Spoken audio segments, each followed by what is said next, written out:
Hey guys, welcome back. Welcome back to another weekly update on the options account. This is 5 days of trades from last Wednesday opening to this Tuesday's closings. All the trades that I've done, losses, gains, rolls, etc., etc. Go over how much premium I got cooking, maintenance margin, all that good stuff. And also sometimes my thoughts on why I'm doing what I'm doing. And I have a good example of a possible mistake or lapse of good judgment here for you this week. So if you're new here, like, share, subscribe, do all that good stuff. Leave me a comment down below if you like this content. And yeah, let's get into it. So we're going to start with the closing trades from last Wednesday, and that was the 30th. And I closed out a QQQQ, only 3 Qs, put that I had on that expired out in June, so I just took it off. It was a really safe strike at 260.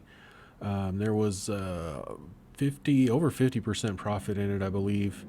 And I decided, you know what, I'll just take it off and keep the profit. So we closed that one out for $1.01. Profited $182 on that one. And then if you guys recall last week, I opened up a MU111 trade. That is a buying a put credit spread or put debit spread and financing that with a lower strike. And I ended up closing that. I opened it 30 minutes before market close on Wednesday, and I closed it 5 minutes after market open the next day. So Micron shot up. This gave me about 40% profit in that 30 minutes, so I decided to take it off. So we took off the two puts that financed the debit spread or credit spread. No, that'd be a debit spread because I paid for it. So that was $60 in profit.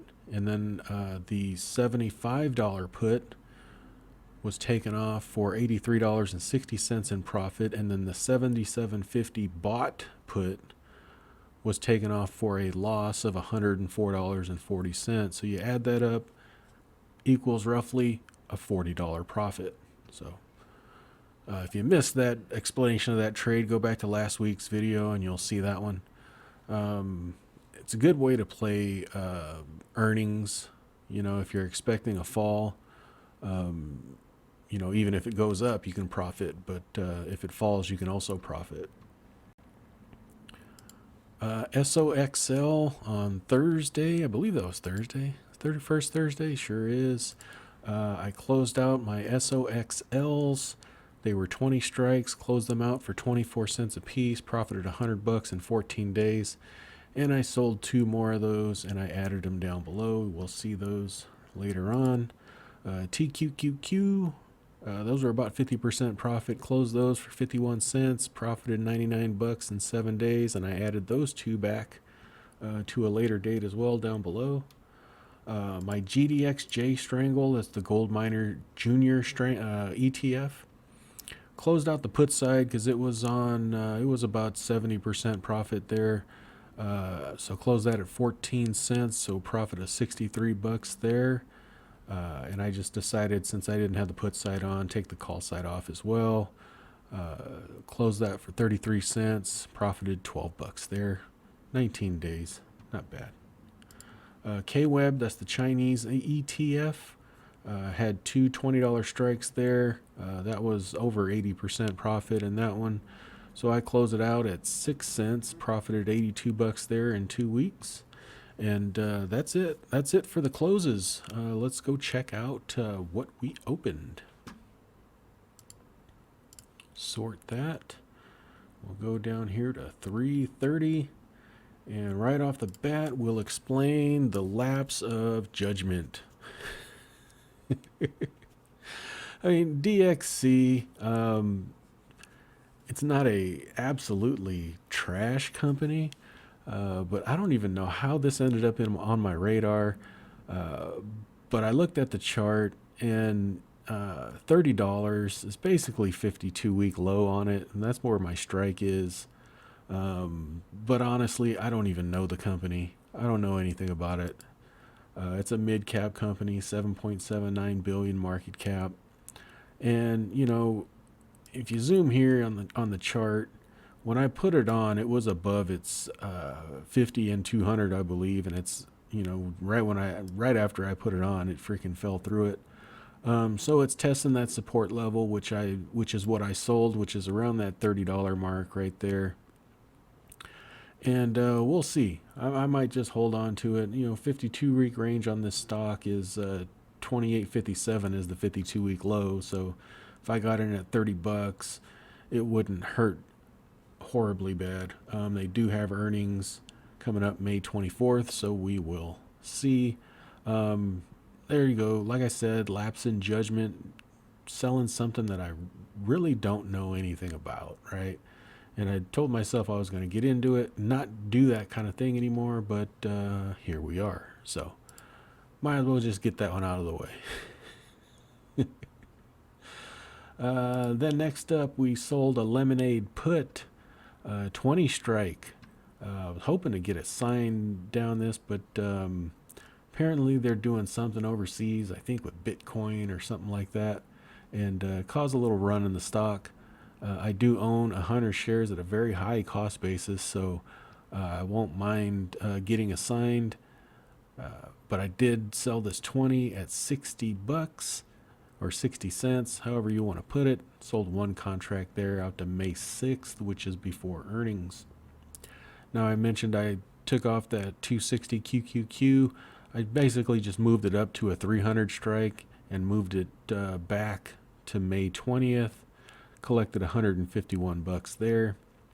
I actually today tried to sell a QQQ 330 for May 20th as well, but I got greedy on the fill price and it never filled. SOXL, like I said, I'd closed those two, and I already had two out to May 20th, so I just added two more to this. So now I have 4 contracts of SOXL at $83 a piece, so $333 in SOXL. And then the TQQQ I already had 1 or 2, and I added 2 more, I think I did. So my average on there is $1.20 a piece at a 45 strike out to May 20th, so $360 in TQQQ. And then big lots. It's been a while since I played big lots. Was been waiting for it to kind of settle down because it's been kind of on a downtrend. It's finally at that mark where I'm okay with it again. And $30 again, 52-week low. Oh, I don't have it up. Let's look at Google Finance for it, because I think my Fidelity chart will reset there. If we look at big lots and look at a year chart, it's down, but it has some support right here. If we look at a longer term chart, it has some support right here in the 30s as well. I think it's a little overdone. This drop from last year to now is a little overdone. Cheap stock, 6.52 PE ratio, but it's a small stock, but it's a value retailer. And I think, with inflation, interest rates, fuel prices even, that people are going to possibly visit more or look for more value offerings. So big lots actually fills that bill quite well. And at $30, I wouldn't mind getting into it. So I sold one of them out to May 20th and got $90 there at the 30 strike. Now Micron, talked about that 111 trade that I took off. Well, I re-entered the next day. Well, no, not the next day, the 31st, the day after I closed the 111 trade, because Micron trended down. And so I was able to get into that 65 strike and get $101 for that out to May 20th. And then Walgreen Boots Alliance, another value play again. They're teetering on 52 weeks lows as well, I believe. Let's take a look here.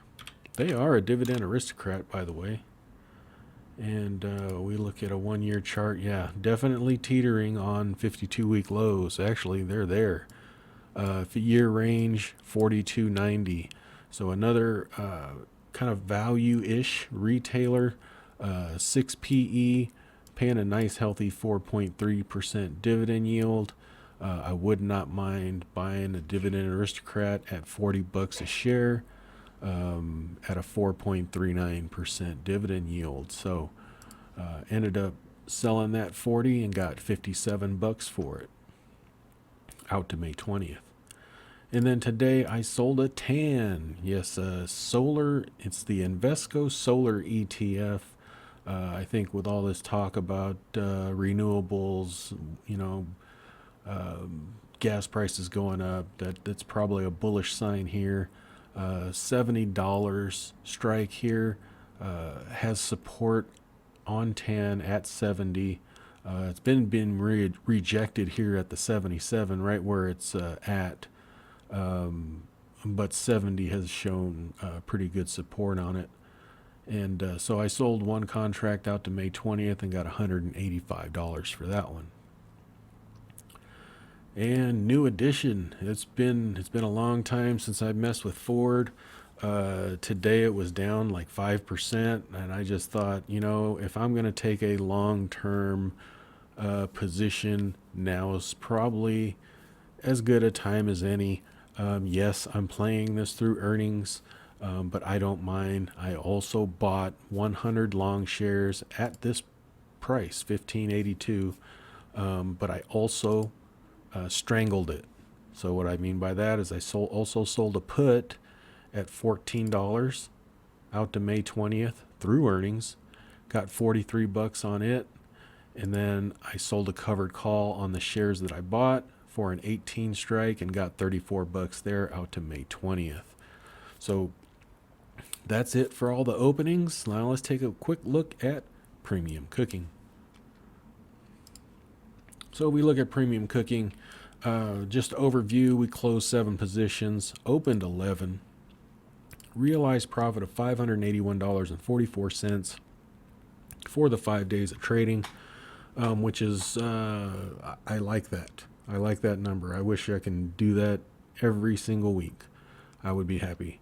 Maybe a little more. Premium sold $1478.62. Total premium cooking $3,118.74. So I added what is that? $500 in premium. But my maintenance margin went up quite a bit. Reason why is these TQQs and SOXLs pretty heavy in the 3X fund, so the maintenance margin on that is a little bit high, and plus I still have 7 contracts of ARK-K out at a 57 strike, so a lot of my maintenance margin is tied up in those 3 tickers, and they're high volatility tickers, so those will take up more maintenance margin than normal. So 25,700 maintenance margin. Buying power usage at 21.24%. I still got a lot of room to put some stuff on. I really need to be honest with you. I have nothing. Well, I only have a few things expiring here in April. Most of my stuff expires out on May 20th. So I'd like to keep adding here as opportunities present itself.